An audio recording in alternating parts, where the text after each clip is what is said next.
Alors, bonjour à tous et à toutes.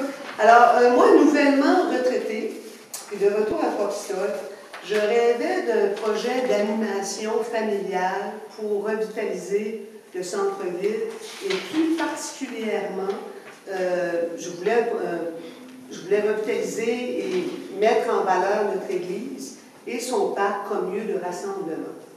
Et les célébrations de la fête nationale me donnaient l'occasion, justement, de réaliser ce projet-là. Dans une première étape, ce que j'ai fait, je suis allée sonder le milieu pour jauger l'intérêt des gens. Et je n'ai pas été surprise de leur réponse. Plusieurs m'offraient justement de s'engager en termes de services, d'autres au plan financier. Mais il me fallait un organisme porteur pour ce projet. Et c'est là que la Corporation du patrimoine et du tourisme religieux est entrée en jeu. Et je remercie ma précieuse collaboratrice ici et tous les gens, mais Madame André Tremblay est venue à mon aide à ce niveau-là. On a fait de la recherche de financement, évidemment. On a été chercher des partenaires et des bénévoles qui seront même bienvenus si jamais ils veulent s'ajouter à notre équipe le 23 et le 24, particulièrement des fois pour comme sécuriser le site. Il y aura beaucoup d'enfants et de parents, mais les enfants, ça demande une surveillance, des jeux et tout. Alors voilà. Alors, oui, alors, comme à tous les ans, la Société nationale demande souvent à la Ville de donner un coup de main. Cette année, on trouve ça encore plus rafraîchissant que les autres années par la programmation. Donc, quelque chose de structuré, de bien organisé. Alors, ce n'est pas une difficulté, je pense, de donner un coup de main à notre personnel, et tout. Il est important pour chacun de nos milieux de reconnaître nos ancêtres, notre culture, notre langue, de la protéger, de la garder. Peu importe les allégeances politiques, souvent de politiser la fête nationale. Pour moi, il n'y a pas de mauvais, de moins bon, de plus beau, de moins fin des Québécois. Tous ceux qui contribuent à notre société sont des gens qu'on doit inclure dans la fête nationale. Pas plus tard qu'hier, à titre d'exemple, j'étais allé faire une expédition au PHOC à l'ouest de l'île avec des étudiants anglophones partout du pays. Une des personnes étudiantes à qui je me suis adressé parce qu'elle m'a fait une pause sur l'île, elle ne sait pas parler français, j'ai demandé d'où elle vient. Elle dit, je viens de Québec. Je venais de Québec, elle dit, non, j'étais de Montréal. Elle dit, là, je vis à Québec présentement. Je lui ai dit, étiez-vous dans un milieu anglophone à Montréal? Parce qu'il venait d'apprendre le français ici, il avait jamais s'exprimer. Elle dit, non, je viens de Moldavie. Ça fait 4 ans que je suis au Québec. Je suis rendu à ma 4e langue. Puis là, je m'explique pourquoi ça fait l'accueil ici, pourquoi c'est l'ancienne Russie, si vous voulez, là. Ça s'en sauvait à cause de la misère qui s'est retrouvée là, au niveau économique. Je jase avec elle, parle avec elle, puis c'est une personne qui a le goût d'apprendre le français, d'apprendre la culture. Alors je me disais, alors à préjuger de base, peut-être on serait en train de dire, c'est pas une de souche, mais je vous dis, quand tu es rendu 4 langues, je trouve que c'est une belle souche. Alors, pour vous dire, c'est ça l'inclusion. Alors, j'étais content d'entendre, de partager avec elle son vécu. Et la contribution avec son mari ici, qui est un spécialiste, je ne sais pas, au niveau de la chimie ou de la physique, là, qui vient contribuer à notre société finalement.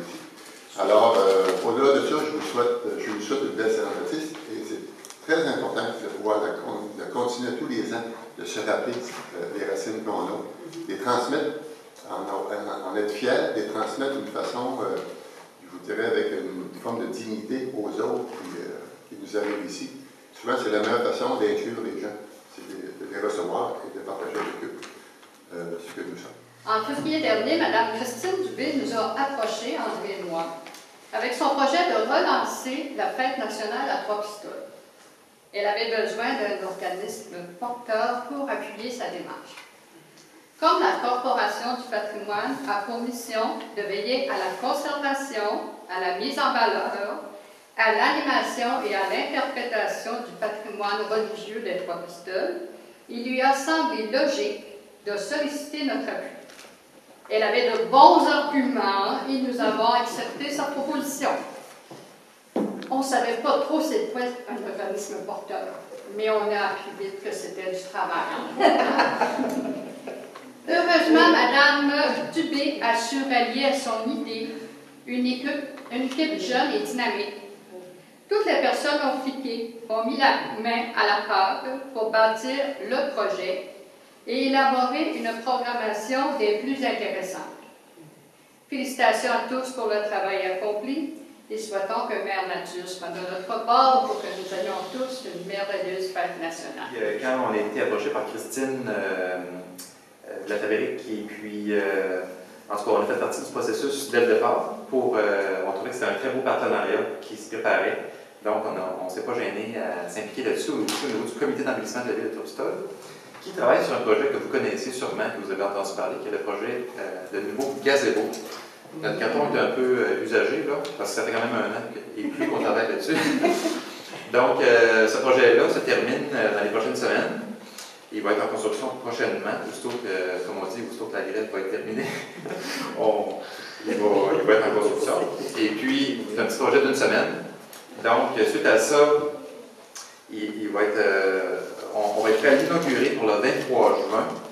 Donc, ce gazebo-là va être dans le parc de l'église de Tropistol. Et les musiciens qui vont jouer pour la fête nationale vont pouvoir déjà se servir de cette nouvelle infrastructure-là pour animer le parc d'église. Ça fait que ça va vraiment dans l'objectif du projet, qui était vraiment de réanimer, d'animer ce beau parc-là qui est central à Tropistol et qui est au pied de la majestueuse église de Notre-Dame-des-Neiges. Donc, le gazebo va déjà servir à l'animation dès le 23 juin et pour toute la fin de semaine de la Saint-Jean-Baptiste. Donc, on commence nous, le 23 juin à 16h et on va inviter tous nos partenaires du projet du gazebo. C'est un projet qui a demandé une campagne de financement qui a été parrainée par le Club Optimiste de Tropistol.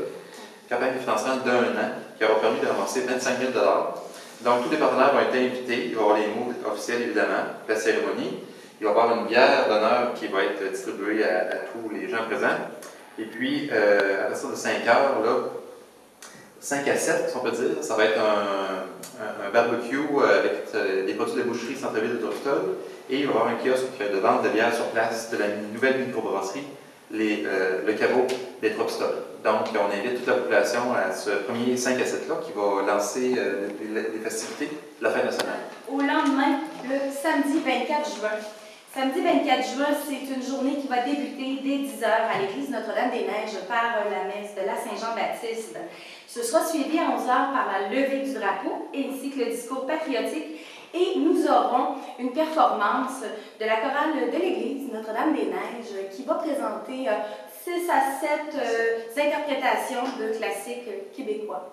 Donc, on parle d'un répertoire francophone québécois uniquement pour cette chorale qui a l'habitude d'y aller plus allègrement dans les cadres plus liturgiques habituellement lors de célébrations. Donc, nous pourrons les avoir en prestation directement sur le parvis de l'église. Advenant que Dame Nature nous cause des siennes, la levée du drapeau, le discours patriotique ainsi que la performance chorale se déroulera à l'intérieur de l'église. Par la suite, de midi, en fait, jusqu'à 17h, à la chapelle de l'église Notre-Dame, on pourra y voir l'exposition Saluons nos bâtisseurs, qui a été conçue par la Société d'histoire et de généalogie de Trois-Pistoles. C'est conçu à partir d'archives photographiques et ça présente un pan de notre histoire locale. Également, il y aura 2 documentaires qui seront présentés en boucle directement dans la chapelle, qui ont été conçus par la Société d'histoire et de généalogie de Trois-Pistoles, une fois de plus, dont l'un qui portera sur l'école d'immersion française de Trois-Pistoles, qui célèbre cette année, entre autres, son 85e anniversaire. Et un deuxième documentaire parlera plus du côté activités socio-culturelles et développement économique de Trois-Pistoles dans les années 60, approximativement. Aussi, nous aurons de 15h à 17h M.